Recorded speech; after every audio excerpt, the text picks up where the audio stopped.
लगातार 22 जुलाई से किसान संसद चल रही है। आज लास्ट डे है, आज वुमेन किसान आई हैं किसान आंदोलन से। हमारे साथ कुछ महिला किसान हैं, जैबा खान जी हैं, उनसे बात करेंगे। मैम क्या कहेंगी, आज लास्ट डे है किसान संसद का? जी हाँ, आज लास्ट दिन है और महिलाएं जो हैं इसमें बहुत ज़ोर शोर से आज महिलाएं आई हैं लास्ट दिन। तो ये महिला शक्ति भी है जो लोगों के मुंह पर थप्पड़ है, जो ये कहता है कि किसान आंदोलन तो ख़त्म हो गया जी, किसान आंदोलन तो है ही नहीं जी, बॉर्डर से तो सब घर चले गए जी। तो आप यहाँ पे देख सकते हैं कि आज जो संसद चल रहा है यहाँ पर महिला किसान मौजूद है जो संसद चला रही है और देश के हर स्टेट से महिलाएं आई हैं।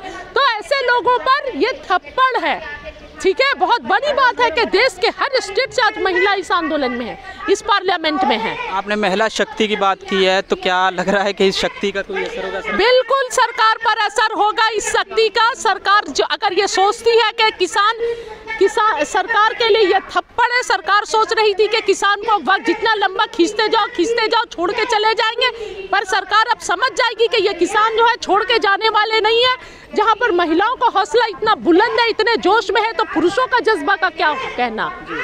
और मैं भी शुरू आंदोलन से हूँ, 8 महीने हो गए, 9वां महीना है। शरीर का एक एक कतरा खून जो है किसान आंदोलन के लिए है, किसान आंदोलन के नाम। जब से ये किसान संसद चली है, बीच बीच में एग्रीकल्चर मिनिस्टर ने भी बयान दिए है कि हम बातचीत के लिए राजी हैं, किसान नहीं आ रहे हैं। देखिए 22 जनवरी को आखिरी वार्तालाप हुई है, वो 22 जनवरी के बाद कोई सी भी वार्तालाप नहीं हुई है।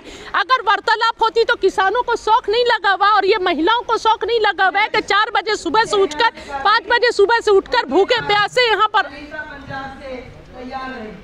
पर आएंगी और यहाँ पर बैठेंगी। कोई अपने घर परिवार को अगर सरकार बात करेगी तो नहीं शौक है। सरकार कोई बात को यही नहीं कर रही है, समय सोच रहे हैं बस ये तो यूं ही बैठे में हैं जी, क्या ज़रूरत है, जब इलेक्शन आएगा तब इनकी ज़रूरत पड़ेगी। और अब तो ईवीएम भी सब सेट रहता है, वो पता है, तो सरकार इसलिए आराम से है जी। तो अगला कदम क्या रहेगा? आज लास्ट डे है किसान संसद। अब देखिए आगे जो फैसला होगा संयुक्त किसान मोर्चे का वही होगा। फिर ये हमारा कुछ अकेले का तो है नहीं, जो संयुक्त किसान मोर्चे का फैसला होगा हम भी वही करेंगे, उसको पालन करेंगे, उसको फॉलो करेंगे। तो ये सोशल एक्टिविस्ट जैबा खान थी जो महिला किसान संसद में आई है। उनका साफ कहना है कि सरकार के मुंह पर तमांचा है, जो कह रहे थे कि ये महिलाएं सिर्फ रसोई घर में ही रह सकती है, वो कुछ भी कर सकती हैं और ये कृषि कानून बिल्कुल ही रद्द होंगे। मेरा नाम उषा रानी है। मुझे इस संसद में आज डिप्टी स्पीकर की भूमिका निभाने का मौका मिला, तो मैं इस पूरी संसद की बहुत धन्यवादी हूँ। जी उषा जी, क्या लगा, किन किन मुद्दों पे आज चर्चा हुई? सबसे अहम मुद्दा कौन सा निकल के आया और कौन कौन से मुद्दे थे? मुझे सबसे अच्छी बात ये रही कि जैसे अविश्वास मत प्रस्ताव के लिए ये चर्चा हो रही है, तो इस बात की खुशी है कि जिन महिलाओं को चूल्हे चौके से बाहर निकलने का मौका नहीं मिला था, वो किसान आंदोलन में आई और आज देश के सभी उजागर मुद्दों को समझती हैं।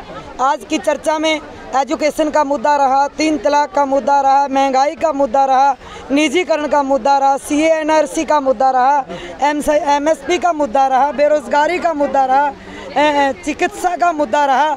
जो मुद्दे असल में संसद में उठाए जाने चाहिए वो यहाँ की हमारी महिला सांसद जो एक साधारण महिला घरों में काम करती हैं, उन्होंने बखूबी उठाए हैं। मुझे जी क्या लग रहा है कि आपने 13 दिनों से यहाँ संसद चलाई, 19 दिनों से, माफ़ करना, 19 दिनों से संसद चलाई, उसके बाद भी सरकार तक आपकी आवाज़ नहीं पहुँच रही। हमारी सरकार तक आवाज़ पहुँच रही है, चुप्पी की आवाज़ बहुत तेज़ होती है और ये आवाज़ ही है जब बार बार बोल रहे कि अब चर्चा के लिए तैयार हैं, जो बोल रहे थे कि हम तो चर्चा कराना ही नहीं चाहते।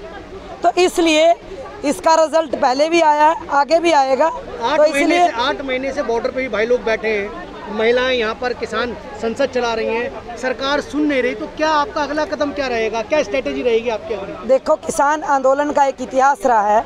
1907 में चाचा अजीत सिंह की अगुवाई में पगड़ी संभाल जट्टा, 9 महीने हमारा आंदोलन चला था। मजदूर आंदोलन के खिलाफ शहीद भगत सिंह ने भी वहाँ की असेंबली में जो बम फोड़ा था, जो काले कानून इन्होंने लेबर कोड पास कर दिए, ये अंग्रेजों के ज़माने में भी पास नहीं होने दिए थे। तो इसे ये साबित हो रही है कि ये अंग्रेज़ से भी बुरी सरकार है। तो इसलिए देश की पूरी जनता ने इकट्ठे होके अंग्रेज़ों को बाहर निकाला था। तो ये मोदी ने मौका दे दिया कि दोबारा हमारा एक जन आंदोलन बना, जिसमें हमारे देश के किसान, अन्नदाता, हमारा मजदूर, हमारा नौजवान, हमारा विद्यार्थी, हमारी महिलाएं सब मिलके इस जन आंदोलन में हैं। जब अंग्रेजों को यहाँ से भगा सकते हैं, उन्होंने हमें ये कानून नहीं लागू करने दिए, तो इनकी तो औकात ही क्या है। तो एक दिन जरूर आएगा तो हम रद्द करवाएंगे। ऐसी है जहाँ से प्रधानमंत्री को बनाया जाता है, तो क्या लग रहा है अगले साल जो चुनाव होने वाले यूपी में उसको इसका भारी नुकसान उठाना पड़ सकता है? इसमें तो कोई दो राय नहीं है। आपके सामने पंजाब का उदाहरण है कि म्यूनसिपल की जो चुनाव हुआ उसमें एक बीजेपी सांसद को सिंगल वोट मिला। पातुड़ा कंस्टिट्यूएंसी है पटियाला डिस्ट्रिक्ट में, उसकी बीवी ने भी इसको वोट नहीं डाला। ये ऑन रिकॉर्ड है इलेक्शन कमीशन का, हमारा बनाया हुआ नहीं, अखबारों की सुर्खियों से हमने पढ़ा है। तो उसका नतीजा देख लें। आज हरियाणा के अंदर वो कहीं बाहर निकल नहीं पा रहे हैं, तो अब उसका वोट लेकर के देश के तिरंगे की कि ताकि हम तिरंगे के बहाने बाहर निकलें। जिस तिरंगे को ये कभी अपना नहीं मानते थे, नागपुर में ये अपना अलग से तिरंगा पहनाते थे, आज उस तिरंगे की वोट लेकर के ये गांव में बाहर निकल रहे हैं, तो लोग इनको जवाब देंगे। कुल मिला के आखिरी सवाल ये है मेरा कि अगली स्ट्रेटेजी क्या, किस तरह से घेरेंगे आप?